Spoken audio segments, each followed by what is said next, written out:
Once upon uh time there was a family of raccoons.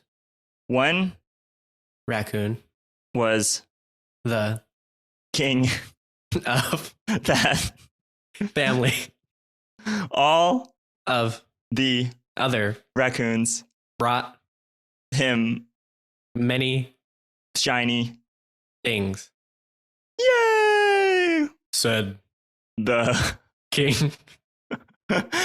you Need to bring me more. this Was how I became the first raccoon to kill a monarch the and yes, yes.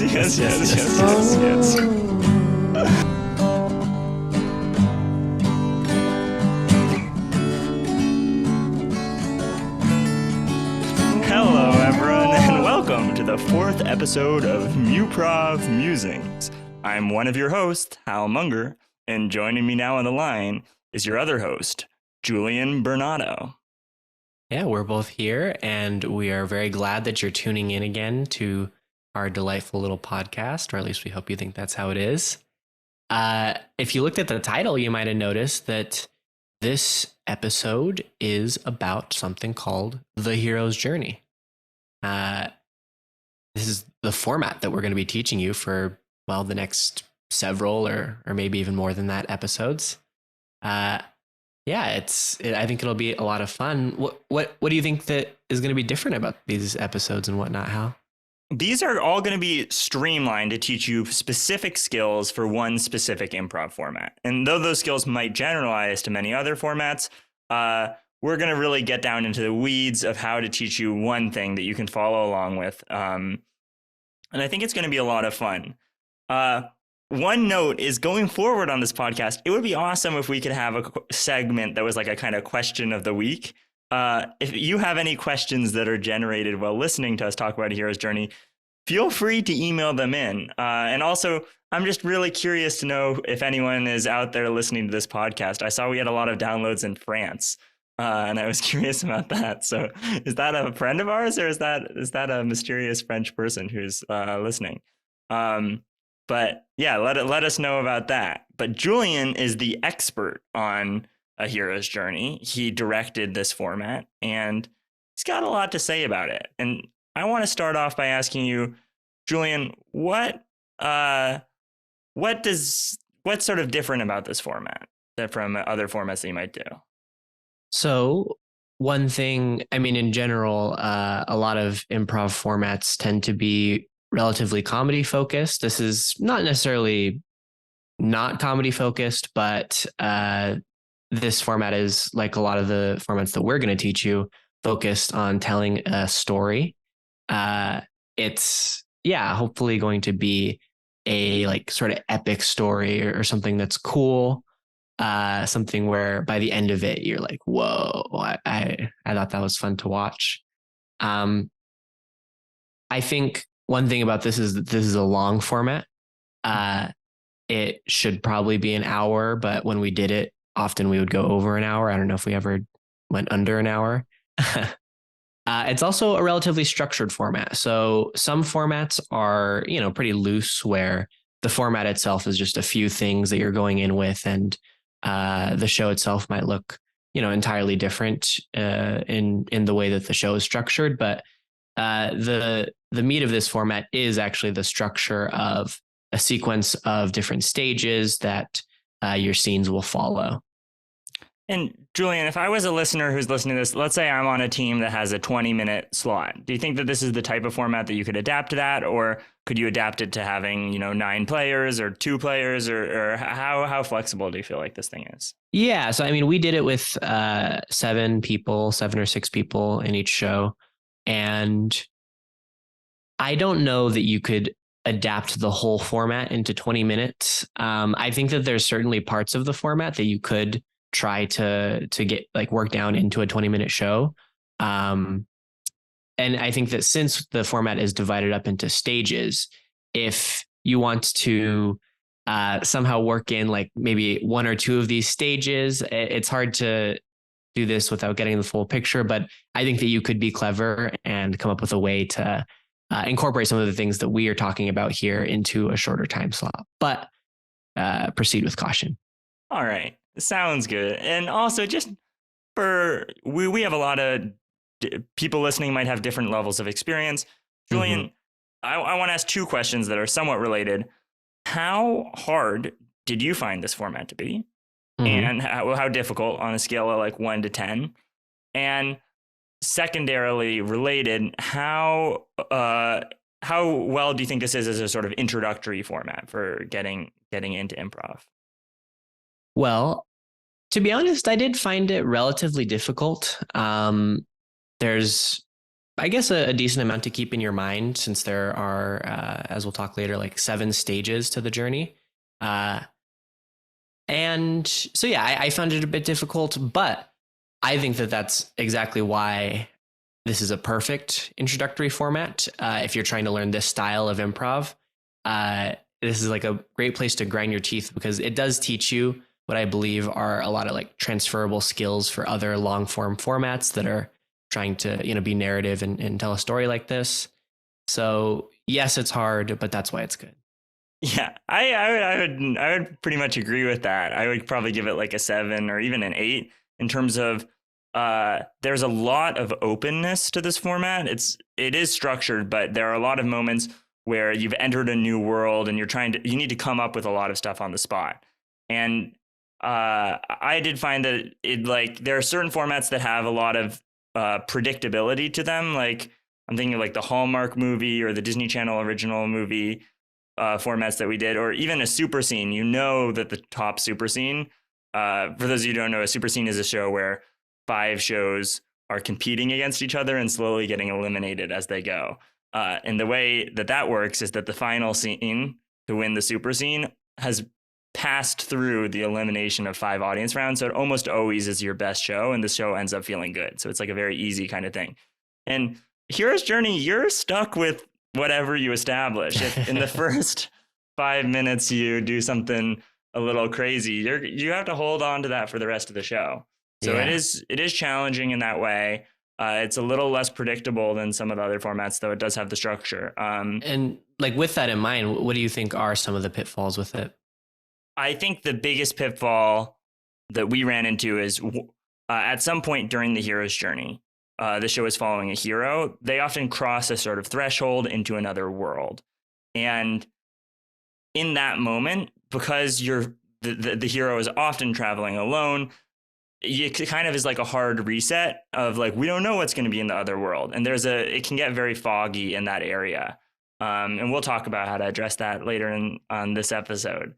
But I would say that was the hardest moment of the show, and the moment where shows had the most potential to go awry. Yeah. But I agree with you that this is one of the best places to start. And we actually did this during a quarter where we had new improvisers for the express purpose of, once you learn this narrative structure, it will apply to every other one. So even if it's a little more challenging, it will give you the skills that set you up on almost every other format that you're going to do. And you're going to hear a bit more about what the format's like. And it does involve, typically there's like a hero and a villain and some sort of like conflict there. If that isn't the kind of improv that you want to do, I still believe that the tools in this format will help you. Like if you want to cover more like nuanced or complex like relationships or something than like good and evil. And Julian, what kind of tools did you feel like you really got out of this format? What are some skills that are applicable? And what are some of the fun parts that most excite you? Yeah, I mean, the tools are, I think it's really good for doing any sort of improv where you have a protagonist. Like the hero is really the star of the hero's journey. But it's not so easy to do improv with a protagonist if you haven't done it before. Everybody else has to be firing on all cylinders because that hero is on stage like for most of the show. And so, they have less time to be off stage and reassess where they're at, come on like fresh. So yeah, everybody else has to be kind of Beauty and the Beast, like Lumiere style, like, doing everything for the hero. Um, I mean, I had a lot of fun with playing in these very different and magical worlds. I think that's also a skill that you can learn is, yeah, being able to play outside of the ordinary world, because a lot of improv, like, I think following in the comedy roots of some of it tends to just deal with the ordinary world and is riffing on like funny things or interesting things that we might find in our daily life. But if you ever got interested in improv via like the D&D kind of like role playing game, like realm of vast kind of stuff, I think this would be super fun for you, because yeah, you're able to exist in these magical worlds and I don't know, fight villains or be defeated, and you're doing a lot of role playing. Yeah, that's awesome. And I just wanted to interject a little here, that this first episode of the hero's journey sequence is going to be kind of an a This is a sort of director's handbook if you're the person who's going to be coaching or directing, of what to prepare for. And you can make choices about all of these things. Like Julian just mentioned, the protagonist of the show. That's a role that gets to be on stage a lot. So you get to choose how you want to handle that. Do you want to, if you're doing a lot of shows, maybe you select the protagonist beforehand, and you can make a poster and let people know different nights who's coming. Or maybe that's something that's randomly selected in front of the audience by a straw, as we've done that for like our slasher shows. Or the way we did it in our shows this time around was just to have it arise naturally. So each of these things, hopefully you'll be taking it and adjusting it to make it make sense for your ensemble. But we're going to kind of talk you through the overview of what you're expecting so that you can kind of switch it up. And with that, Julian, practice time. How many practices do you think would be ideal for this? What was the most you could condense it to? What's the most you can bring it out if you're trying to direct a group to do this format? Well, you're opening up my freaking crazy lab right now, because I have this idea in my head that if I ran Hero's Journey with 100 practices, that I could just get the most amazing troupe of all time. But okay, outside of my Mad Hat laboratory, I think that, well, do you remember how many we did it with? Was it like 8? Yeah, we selected for one of our end of quarter formats, which tend to have more practices than our mid quarter formats. It was probably 7 or 8. But do you think you could have done it for like a mid quarter, which would have been 2 to 3 practices of 2 hours? I don't think each? I could have done it for like 2 to 3 practices of like 2 hours or so. That is not really feasible. So yeah, this is a format where I would say at least like 5 practices. Like we'll describe later, like you can kind of chop up the format however you want and adapt it. But the way that I chopped it up was kind of the most chopped up that I felt I could do without losing interesting parts of the format. So if you wanted to like remove parts of it that we're going to present, I think it would be a little bit hard. And yeah. I'll counteract that a little, which is that we ran this format at an improv festival where we were joined by 2 people who had been in the group but graduated, and they didn't know the format at all. And we got them up to speed in about 1 practice, and we put on a show that was pretty fun. But 4 of the people had already were familiar. One of them had. So I think that if you have an ensemble that's very experienced with narrative improv and you've done similar things, it's possible that, like, sometimes, at least with The Sims, I kind of feel like with most formats, if you had been like, all right, here's the thing, you're doing a Western, which we've never done.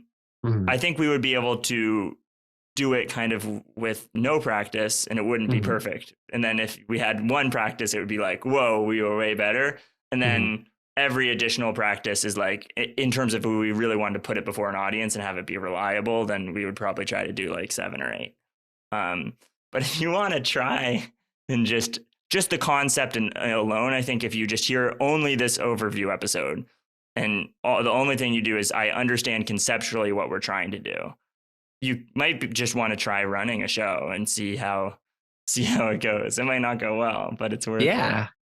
No, doing it, I think, is always the best way to just see how you are and like what you need to work on. But you bring up the great point, which is that all of this should be tailored to whatever your ensemble looks like. When we did it, like we said, we were also onboarding new members, and kind of training them in the style of improv that we do in general. So, yeah, I'm sure you can tailor this to your needs. And I do bet that some experienced improvisers could get this down relatively quickly. Mm-hmm. Well, yeah, just trying to say of like pick your poison, but we're offering you this episode right here that sort of encapsulates a lot of what you're going to see, and then we're going to go deeper into it if you have the more practice time over the next couple episodes. And final one, Julian, what are the joys of this format? Ooh, the joys. I mean, the joys are when it feels super epic. I've mentioned that word a few times, but it's truly like what I wanted to evoke with this format. The joys are playing stupid little side characters that like don't really have to be that important or well fleshed out, and you can just have fun in the middle of the show for like 25 minutes or something. And villains. I mean, we talked about this a couple episodes ago, but Hal and I both love playing villains. And if you want to do that, I mean, this show should probably have like a villain in each show. So yeah, what were your joys? Yeah, I think that similar to you, the middle is very fun, but also there's an epic climax at the end of it, where usually there's some either big fight or you've rallied the characters, you've learned things along the way, and you really get to have the audience be super invested in standing up and wanting to see what's going to happen. Yeah. Okay, Julian, you're the expert on how this whole thing works. So you're going to lead this next little bit about, I want you to tell me where the heck this idea came into your mind, what resources you were using as the director, and kind of some of the structure, the things you were building on when you started directing this. Yeah. So if you hear the hero's journey, that may or may not be familiar to you. If it is, it's because the hero's journey is like a meta myth theory. So basically, like in the early 1900s, this guy, Joseph Campbell, he put out this book, The Hero with a Thousand Faces, where basically what he did was he read a bunch of just like myths from like mythologies of different cultures and stuff, and analyzed like stories throughout history, and tried to compile a set of like stages that each of these stories would go through. And so in particular, these stories tend to have like some hero that's like kind of the defining factor, who is gonna learn to grow or at least like go on some quest and receive something. And so these stages that Campbell came up with form the hero's journey, which is the different things that this hero will do on their journey, and the building blocks for the stories that are telling that they're being told. The original hero's journey, like the Hero with a Thousand Faces, was maybe like 20 or like 23 or something. There was a lot of stages in it. And over time, people have taken this idea of, looking at stories and trying to abstract like the different parts of the story and made it a little bit more streamlined and modernized. I want to emphasize here modernized. There's some kind of sussy stuff in the heroes and like the origins of the hero's journey with respect to like the woman as temptress and whatnot, is like one of the archetypes that was originally proposed. So as with a lot of formats where we're adapting outside work, we try to, modernize it and take out some of the parts that we don't think are very good. Yeah. So that's really important once we get into genre as well, especially on the gender topic of like, you want to make sure that your group has a conversation about that, and that they're going to play in a way that even if you're in some sort of fantasy world, we don't necessarily want this to be like the Lord of the Rings, where, well, we definitely don't, where like all the characters are male. I think that, ideally, whatever environment you choose to play in, you should make it one that is has equality among genders, because that would just make it a lot more fun for all the people who are playing those characters and get to fill in all the roles.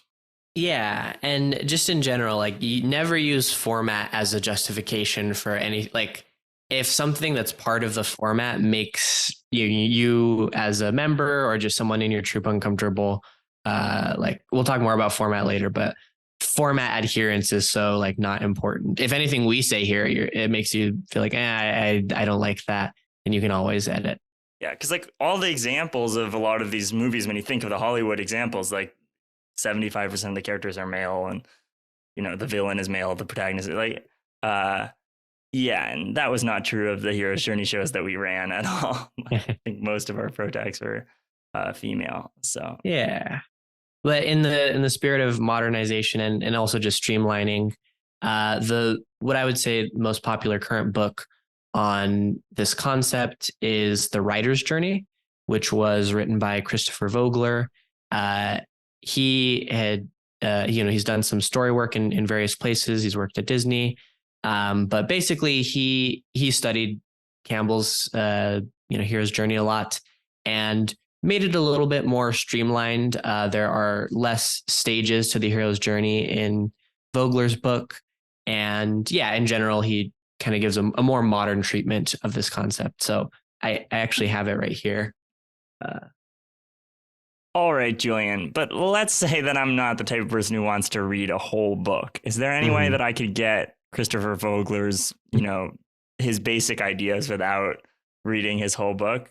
But not like filtered through, say, you or I.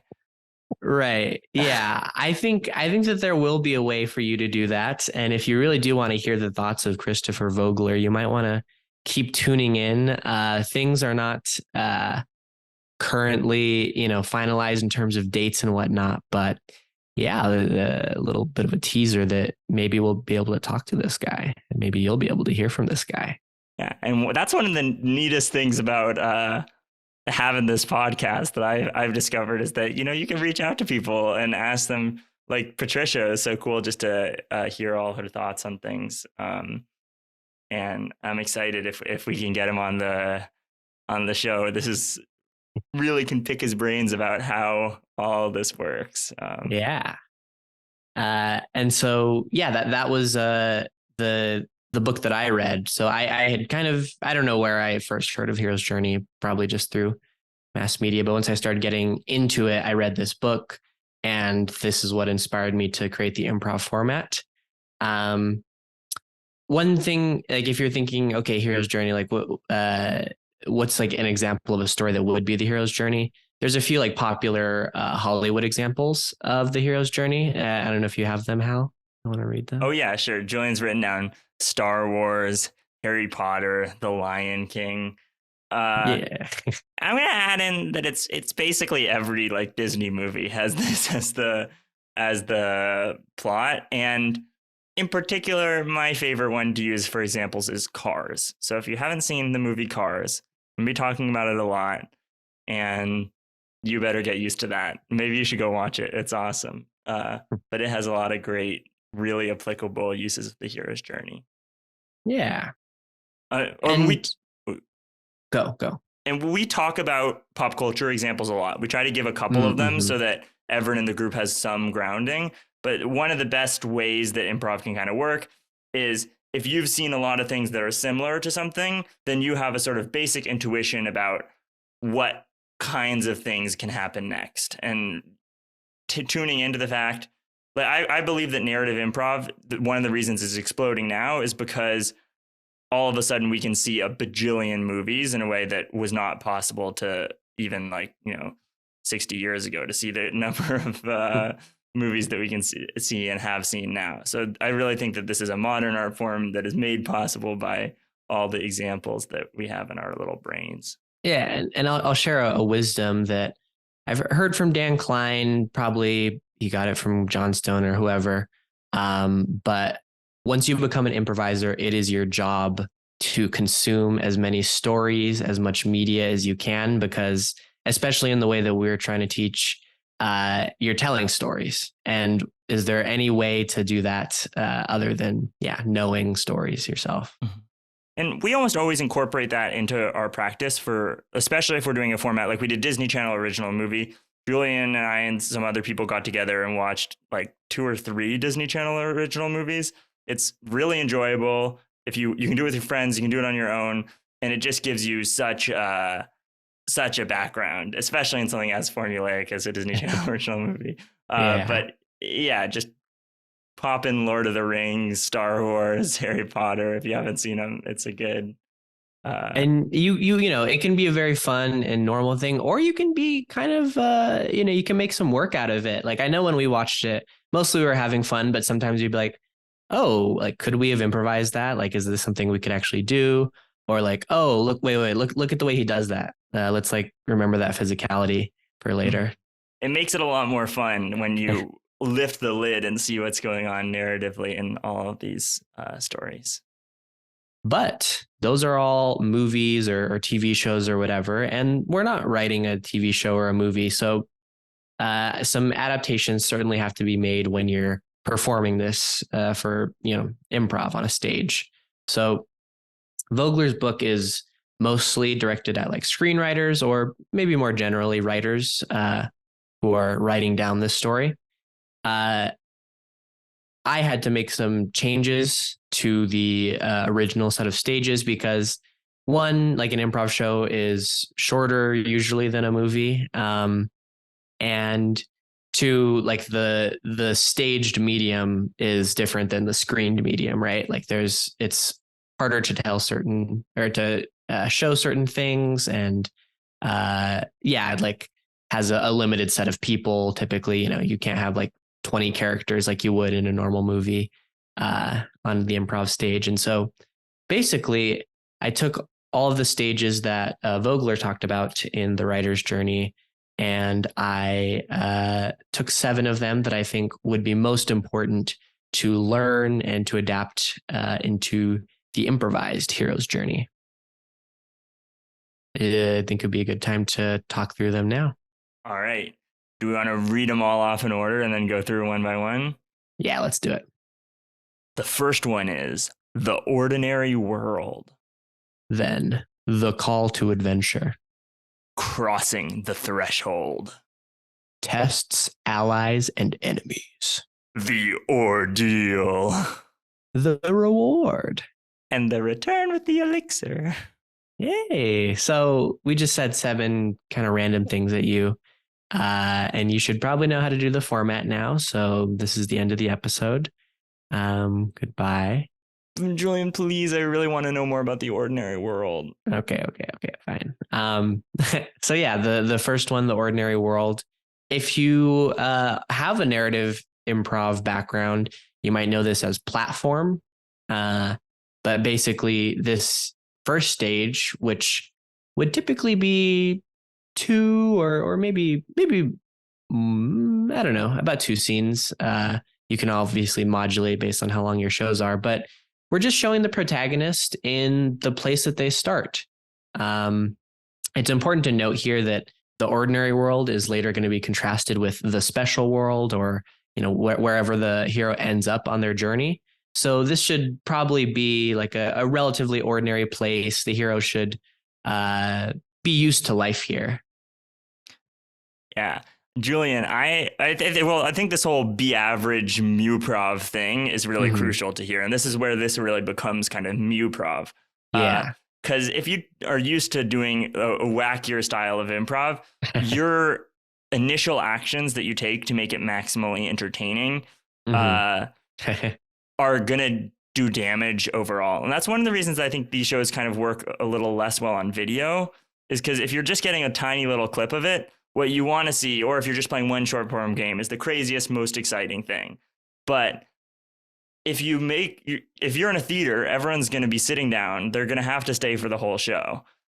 So it might serve you to do the work that's a little less exciting to get the big payoff, so that by the end they're so excited by what just happened that they're totally okay with the fact that it started in a slightly more ordinary setting. And I recently went to see an improv show. It was a musical, and at the beginning they announced that the name of their format was The Hero's Journey. So I wanted to tell you, Julian, that other people have had this idea too. Oh my God. But the first scene of the musical, the initial ordinary world, was in a porta potty stall at a Taylor Swift concert, and a stall stealer in the first scene stole the stall from the background dancer who was using the toilet there. And it was very funny. It was kind of a delightful, like, what the hell is happening? But it did not, it didn't really set up a character who was like realistic or likable that I was going to stay through the whole show with. And it also, the show never left the Taylor Swift concert. Like, they never went to really a crazier place because there wasn't really room for that. And it was much more, the focus of the show was much more on the songs that they were singing and making clever jokes about Taylor Swift than it was about trying to tell the story of one individual, which is a totally, it was fun to see in a different way, but it lacked the ordinary quality of the ordinary world that would have allowed for the narrative to really function. And the character was sort of non-existent. Yeah. And I think that's a good time to like bring up what I think is the best example, or, the example that I like the most of the ordinary world is in Star Wars, like we mentioned. Luke Skywalker, who is eventually, going to go down this crazy path, become a Jedi, defeat Darth Vader, and travel to these crazy planets. It starts off with him as like a farm boy on this like pretty rural planet, going with his uncle to buy some droids. He's very bored, you can tell. But I think that's like a good example of, it sets him up as this just a kind of normal farm boy. And it then feels a lot more interesting and epic when he goes on to do these crazy things, because you can see that he's just a normal person like you or me. But it's not a totally normal setting. He's in outer space. He's just in the most boring part of outer space. And that's kind of the thing that you were bringing up. And you want to talk about that a little bit? Sure. This could be a good time to hit on it. It might be hard if you fixate on the ordinary versus special world concept. You might be thinking, how can we like really reconcile this? Like, if the ordinary world is supposed to be boring, how can this even exist in a universe where there's a very special world? And it doesn't have to be boring to the audience, not at all. It's really cool when he goes to get the droids and the Jawas like pull out the droids and you're you're looking at them. But to him, this is just like going to a used car dealership or something. Mm-hmm. So you can what's up? You just mentioned cars. Oh, yeah.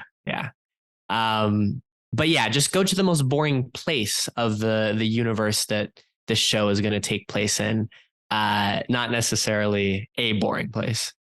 And in Cars, it's not actually the most boring place. His starting location is being a speed racer, and he ends up in a really boring town. That's where he journeys to, is Radiator Springs. But I think what's crucial is that it's an ordinary place for him. Right. So like Lightning McQueen, his ordinary day to day is being a speed racer. And you want it to be exciting for the audience, like Julian said. So maybe your character who you're following is a superhero and their ordinary day is like saving the world. And then they're kind of used to it. They're jaded. They fight the same villain again and again. And this is not their exciting saving the world. This is like the fourth time they've saved the world from like the fourth random villain who can't handle them. And then they get transported to some, high school where they actually have to like solve a math quest that they can't do. Or, they get sucked into some TV world where they don't have any superpowers and they have to be like a normal human or whatever. The new world is going to be different and challenging for the character, even if it's more normal for us. Mm-hmm. Everything here is in terms of the hero. So with the next stage, it's the call to adventure. So I think this is relatively self-explanatory in its name compared to the other ones. But at some point, while in the ordinary world, the hero might get some call to adventure. So what would that even look like? I mean, in Cars, what it looks like is he qualifies for the big race across the country. And he has to enter into like a big tow truck or I don't know what you call a truck that transports cars, but he enters into a truck that's going to transport cars. And he's decided that he wants to go across the country because he wants to win this big race. So there's a promise of some big goal off in the distance. And in Star Wars, it's a little different. It's a little more dire, right? Yeah. Yeah. Uh, wait, what is it in Star Wars? I believe, I haven't seen Star Wars in a while, that he gets a video of like Oh, yeah, yeah, Princess yeah, Leia being kidnapped. So like they're yeah. right away, the villain does something bad and he needs to go. Right. Yeah. So he watches that little hologram on R2D2 of Princess Leia. And yeah, this is something that the world is throwing at him, something unexpected, because this is happening probably in the ordinary world. Uh, and it gives the hero an opportunity. Are they going to go and do this assumedly daring or like interesting thing that might be dangerous for them? They might have to learn new skills. They might be very unprepared for this, but it's a call. Like, do you want to come go on this journey pretty much?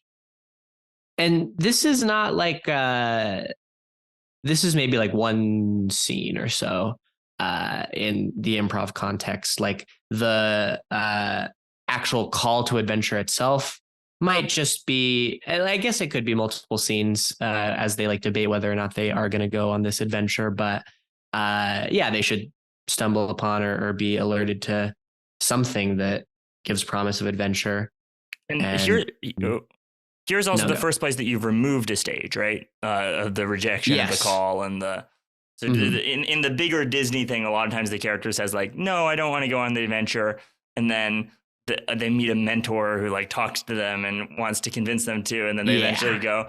And some of our shows had something like that. Sometimes you have a reluctant character who gets forced across the threshold. They accidentally get flushed down the toilet, and now they're in toilet world. But uh overall we kind of scrapped some of that stuff and we're like, if it happens it happens, but we're not going to intentionally reject the call every single time. Yeah. Yeah. Streamlining for the improv stage. Um, and then, eventually the hero will decide that they want to go on this journey or else you don't have a show. And then there is the crossing of the threshold. So this one is, I feel like this was one of the like stages that we didn't hit on like particularly hard because I think it's a hard thing to do in the improv context. But this one it's also a short stage. This should probably just be one scene, but uh, this is when the hero is going from where they are or where they were to where they're going. Mm-hmm. Uh, since this is moving from some ordinary world to a special world, I think it's a good thing in these stories to really punctuate that difference and have the hero enter into this different world in a momentous way. Yeah, in Cars, he had accepted the call to go on the adventure and had even started the journey, but he doesn't really cross the threshold until there's this moment on the road where the truck that's holding him falls asleep and he gets sucked out the back of it and goes flying down the road. And there's a very dramatic scene that's clearly entering into a new location. And so you might even start your journey and be like, oh, I've decided to go off on my journey. And then suddenly you encounter a big portal or a giant gate or something where there's really another way to say this might be the point of no return, right? Yeah, Like exactly. once you cross this, you can't go back. And you make a decision where you're like, oh no, my best friend just got sucked into that portal. Heck, I'm going to jump after them. A lot of the times you're crossing the threshold by accident. I mean, like you said, it happened to Lightning McQueen. I think I brought this up when we were learning it, and I always love to bring it up for this part, which is if you've ever seen the DreamWorks movie Flushed Away, it's a movie in which the prissy little mouse gets flushed down the toilet, and I think that's a perfect example of crossing the threshold because there's a little sequence where he's getting bumped around in the pipes, but yeah, he's flushed down the toilet. There's no way he's coming back from that. Yeah. And this is the hardest moment because you've now gone down the toilet and you're entering into what we're going to call the fourth stage. But what the heck is down there? None of us know. All the characters we've worked to establish in the first couple scenes, for the most part, they have been shed. And maybe there's one friend who follows along with you, or maybe you've already met the villain or something like that. But you basically are going to meet a new person or new world. And how the heck do you do it? And what do you call this phase? Yeah, so there are a few different things you might encounter in this stage, and these form the name of it, which is tests, allies, and enemies. So in the improv show, this should be the bulk of what you're going to be doing. This is going to be multiple scenes. It'll, I don't know, probably be at least 20 minutes of your show, maybe more. But this is where the hero will encounter all of the things that make the special world difficult to be in. So tests, these might be things in the special world that the hero has to overcome in order to just survive or to get further along in their journey. And that can also be mixed with enemies, which are pretty much just the personification of these tests. And then there are allies who might meet your hero along this journey, and then they will help them and maybe bring them along to the next part. Yeah. And I wouldn't take the test thing super literally. I think that was one of the initial pitfalls that we ran into was like, it was a lot of like, that rock is up super high and we need to get it down, or like, you need to solve these 4 math problems. And that is not a really effective way to hold the audience's attention. Ideally, there are situations that the hero is put in that will interact with the hero's worldview, which we'll sort of talk about in a later episode, that will cause them to grow as a character.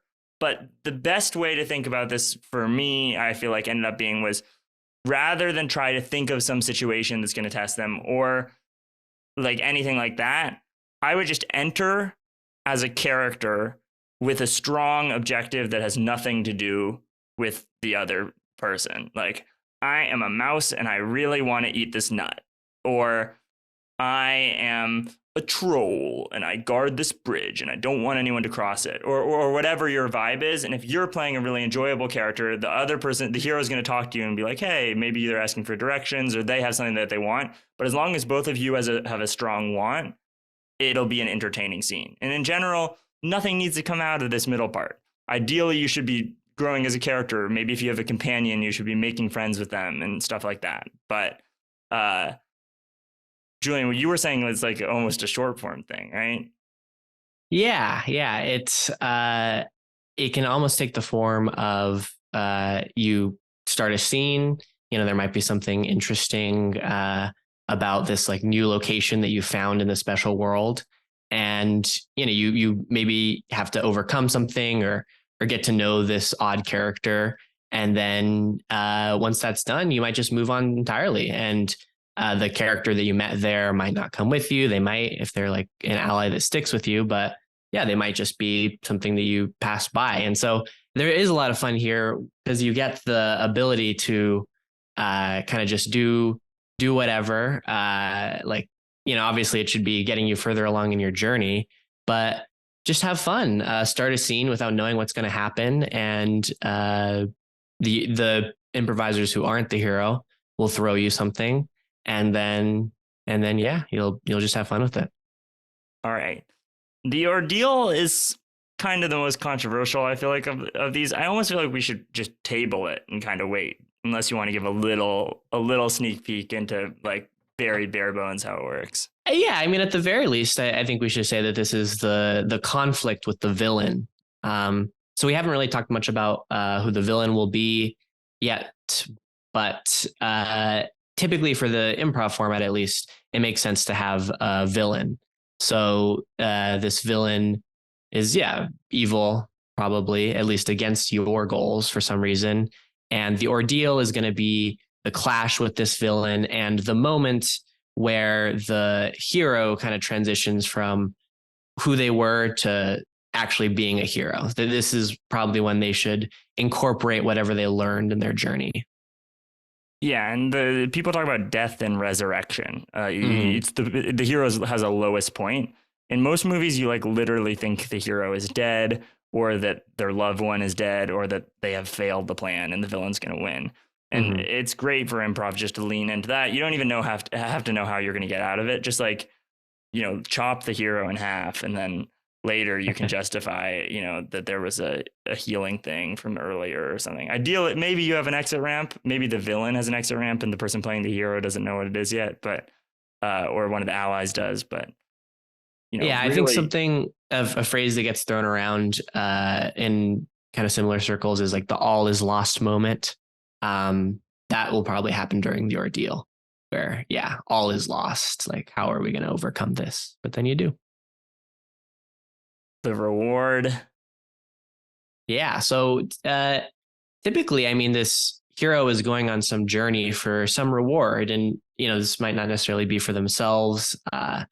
The next stage invokes the term elixir, which is kind of the like prototypical example of what this reward might be. Like maybe the hero had a sick relative, and you're going on this quest to go find the elixir that you're going to bring back to the relative. And yeah, so the reward it's not really like there should be basically a moment after the ordeal is complete of acknowledging that the reward is gained, and yeah, maybe for the allies who have come along in the journey, them to be able to get something out of it as well. But basically, a moment of like euphoria following the ordeal is the main point of this stage. And if what you're doing is a love story, a lot of times this is when the love works out. Yeah. Like a lot of times you meet someone on your quest and it's clear that you're falling in love, but every time you're about to say it, a big troll comes in and stomps on stuff and it doesn't get out. And then maybe right before the battle, you finally say how you feel. And then right after the battle, you actually get to meet and be like, oh my God, we're in love. And it's a big climactic thing. And then the final one you already mentioned, return with the elixir. Yeah. So the hero has now overcome whatever the issue they had before, and they are returning to the ordinary world, or, it could vary, but yeah, they're typically returning to the ordinary world with the elixir. And so the elixir might be the, physical reward or whatever it is that they got from defeating the villain. But more importantly, they're coming back to the space that they used to be in, but they're changed by the journey.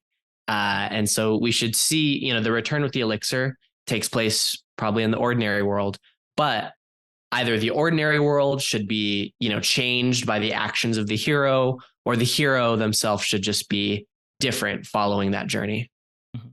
And we've sort of overlaid what's going to happen. We haven't really told you how you go about doing all these different things and how to do it in improv. That really is going to be coming in the future episodes. We're going to go into each of these stages. And we're going to be talking, like, we might combine reward and elixir and like some of the similar stages, but we're going to be talking in depth about how it is that you can practice these skills and learn how to get all these parts of a story off the ground. Mm-hmm. But not only were all of these stories following this plot structure, they also, for all of our shows, had a genre, which can be a really supportive thing, especially if you're starting out doing narrative improv, because it gives you all of these tropes that you can play off. How did that work, Julian? So we had 10 genres that or that I came up with before we ran the shows. And basically we, before each show, picked from a hat one of the genres, and we did the show in that genre. And why 10? 10 was because we had 10 shows. And so, it was basically one genre for each show, and then it wouldn't get reused. So we did 10 shows, each in a different genre. But I guess the order of the genres was randomly selected by the hat. And that's not really your ideal number, right? No, not necessarily. And I also don't feel strongly that this format has to be done in that way, where like a genre is selected before the show. I think that depending on like the improv background that you have and the style of shows that you've done, I felt that this was good to get the ensemble that we were in out of their norm, which was, I think, a little bit more realistic and less worlds that weren't as easy to do the hero's journey in. And so, I think that if you are an ensemble that does a lot of like fantasy or just, fantastical world type stuff, then specifically prescribing a genre might not be as important. But I think it can also be helpful for world building, which I think is a big part of the format. It was also nice to have 10 of them. I know that I said it wasn't ideal, but like Hmm. it was enough that we could practice and kind of know what to expect of like, but there were so many of them that we couldn't like know what to expect. So it was a good balance of like, I have a little experience. I know some of the tropes in each of these, but it's not like I know every single thing that happens in every single sci-fi show. If you guys Mm-hmm. wanted to, I think you could pick one. Like we want to do a fantasy. And I think the ones fantasy, I think was the one that worked the best as a genre. It was kind of very easy to like adapt the hero's journey to. Whereas some of the things like we did dystopian, and that was probably the hardest genre that we did because it just is a little more intellectual, and you have to like invent a lot more about how the world works and what society is running it, and we're so you can get lost in the weeds there. And I think that picking simple things like this one's magical. That was another really fun one where we just all have magical powers, or this is sci-fi. Those were kind of easier to do than some of the more abstract ones. Yeah, and the format itself is already pretty abstract, so I think it's good to, yeah, layer in a little bit of stuff that we know, so that we have a place to start, and the audience gets what's going on. So what's the kind of difference here between format and genre? Because sometimes when we do a format, the whole thing is just a genre. Like Right. we're just doing a slasher movie or whatever. Yeah, I think that this format, the hero's journey, does make this difference more clear than other formats where, yeah, I'm sure if you've like been improvising with a group for a while that you've done a genre as one of your formats before. It's like, I feel like one of the most common things that an improv group might do where you're trying to emulate what happens typically in a genre. But the discrepancy that I would say is that format is more general, I guess, in the sense that format just prescribes the kind of thing, like I guess the structure of the show. So another genre-less format that is more popular than this one would be like the Herald, I would say. The Herald is a pretty like prescribed format, depending on the one you're doing, where it says like, okay, you do this kind of thing for this amount of time, this kind of thing for this amount of time. And that's also the hero's journey. It's not super prescribed, and it's just the stages and you go through them and you might end up skipping some or whatever, but it just states the structure of the show without stating like what the content of it really will be. And yeah, what would your understanding of genre be then, in contrast to that? Yeah, I think that with genre, you're kind of understanding a set of tropes for the texture of the world and for the types of characters who might be in the world.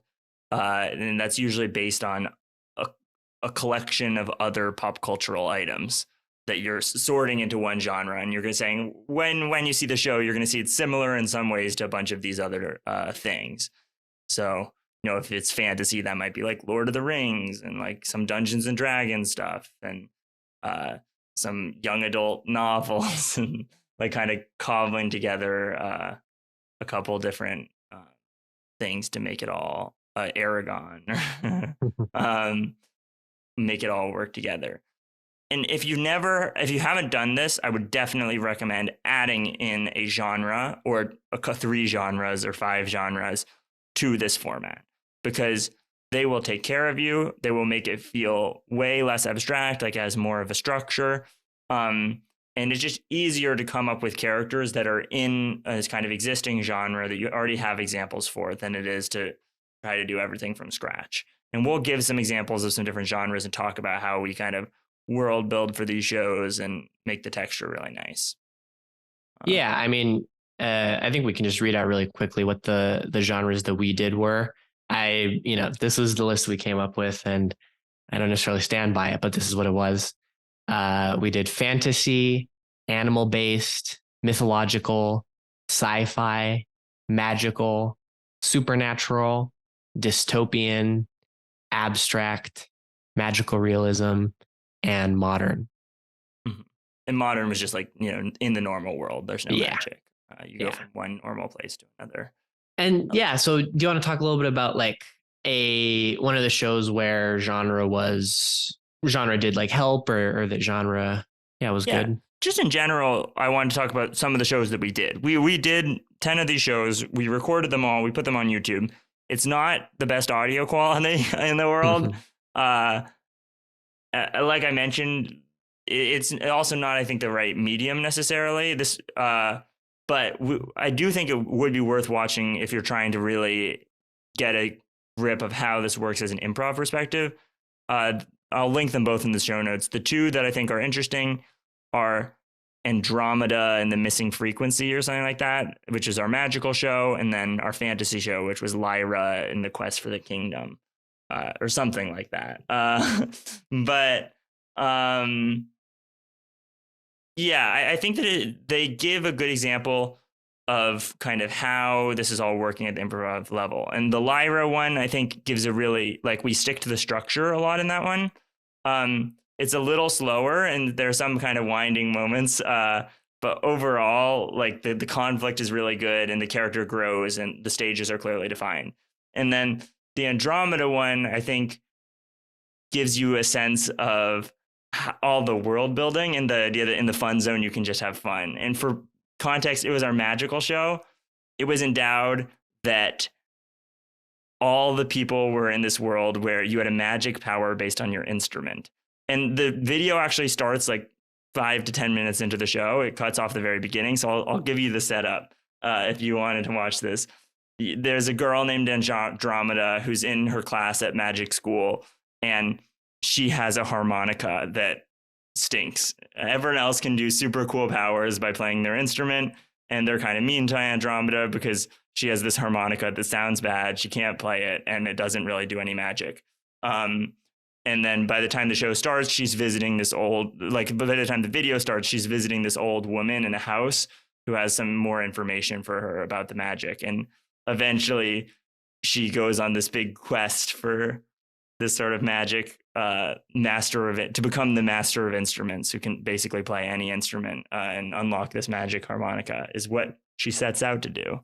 But things go, and the climax of that show is crazy because we had 3 musical improvisers who were all trying to get 20 different instruments to work, and they were using some computerized instruments combined with piano, drums, slide whistle, and guitar. And by the end, I don't know how the hell Sebastian did it, but he made it sound like there were 20 different instruments playing at the climax of the show, and it was a magical experience. I would really recommend checking it out. And there's a pretty epic battle at the end of the Lyra one as well. Both of them.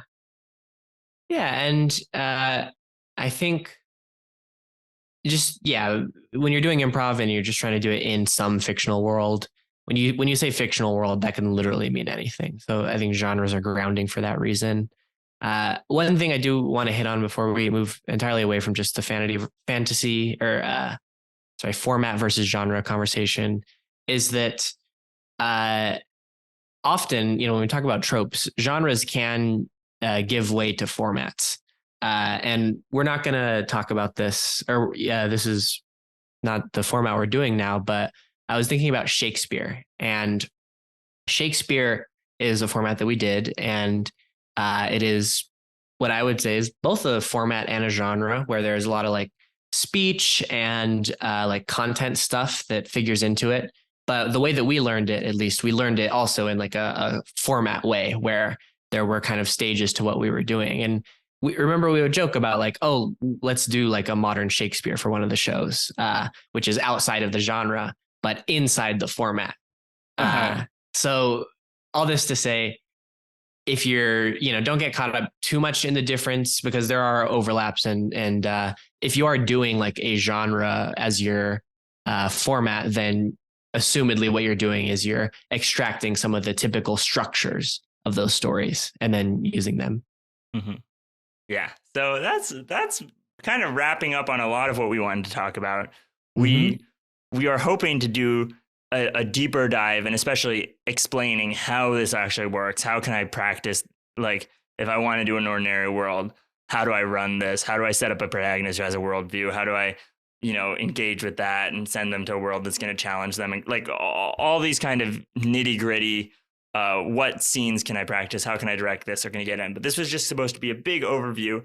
Ideally, if you heard this episode and then you were like trapped in a desert island, you would be like, okay, I know what needs to happen, and you could spend a long time figuring out how to do it. Yeah. But we can provide that how as well, hopefully, and you can sort of adapt that in the episodes that come. Yeah. Yeah. And so reflect on what we said at the beginning about what this improv format is like compared to other improv formats, whether it's appropriate for your ensemble, for your time slot, for all of that. And if you're still interested in the format, please keep listening. And even if you don't want to do it, also listen. And ask questions. I said it at the beginning. If you if you email a question to muprovmusings@gmail.com, or you will probably be the YouTube. only person who did it, and it will almost guarantee that you get your an question answer. There. Yeah. I honestly, I'll say we'll answer every question that we get, at least after this episode, but maybe only one will be selected for the podcast. Mm-hmm. Yeah. All right. Well, in that case, I think that we're ready to call it a show there. Yeah. All right. Thank you for listening. This has been Muprov Musings. So my sign off has to do with I recently moved to where I am now. Yeah, I'm going to anonymize some of the specifics here. I can tell you how after, but basically someone was going to pick me up from the airport. And this was like a pretty, I don't know, like high status person, I guess, with respect to me, kind of related to the reason that I moved out here. And I've been cringing so hard at what I did, because he pulled up in his car. I was, sitting down on a bench outside of the airport, and yeah, he got out and he said hello. I'd never met him in person before, and I'm holding my bags, my two big bags behind me, and I have my backpack on, and he extended his hand, and what do you think I'm doing right now? You're holding your two bags.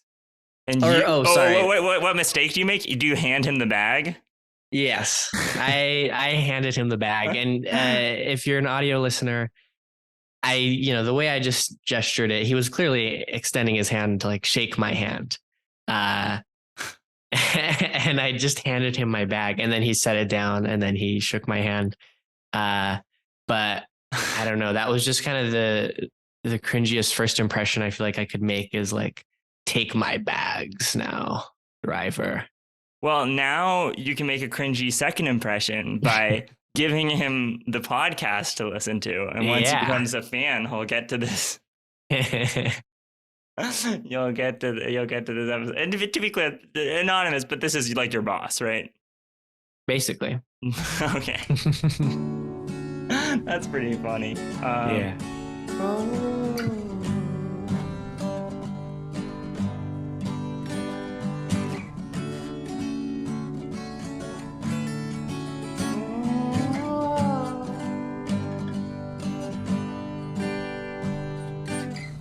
See me now, like you did back then.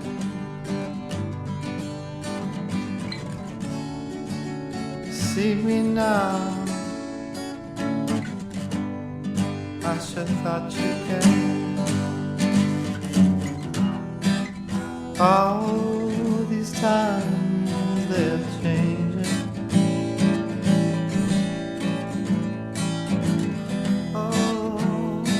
And my mind rearranging. Can't you see me now? Like you always did. Can't you see me now? I just wanna be with you. When the times they seem so crazy, can't you see me now? Can't you see me now? See me now. Can't you see me now?